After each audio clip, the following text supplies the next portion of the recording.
রেলগাড়ির কামরায় হঠাৎ দেখা। ভাবিনি সম্ভব হবে কোনোদিন। আগে ওকে বারবার দেখেছি লাল রঙের শাড়িতে, ডালিম ফুলের মতো রাঙা। আজ পরেছে কালো রেশমের কাপড়, আঁচল তুলেছে মাথায়, দোলন চাপার মতো চিকন গোর মুখখানি ঘিরে। মনে হলো কালো রঙে একটা গভীর দূরত্ব ঘনিয়ে নিয়েছে নিজের চারদিকে, যে দূরত্ব সর্ষে ক্ষেতের শেষ সীমানায় শালবনের নীলাঞ্জনে। থমকে গেল আমার সমস্ত মনটা। চেনা লোককে দেখলেম অচেনার গাম্ভীর্যে। হঠাৎ খবরের কাগজ ফেলে দিয়ে আমাকে করলে নমস্কার। সমাজবিধির পথ গেল খুলে।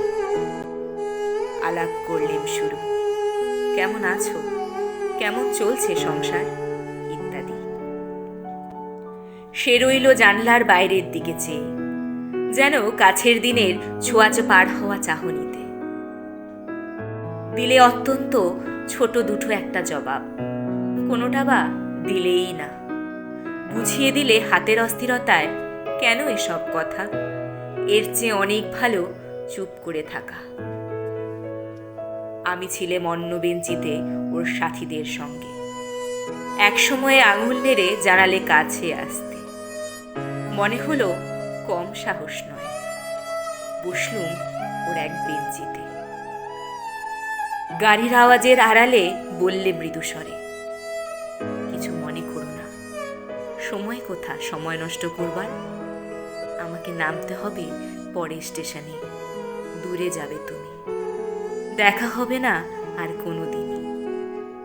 তাই যে প্রশ্নটার জবাব এতকাল থেমে আছে শুনবো তোমার মুখে। সত্য করে বলবে তো? আমি বললেম, বলবো।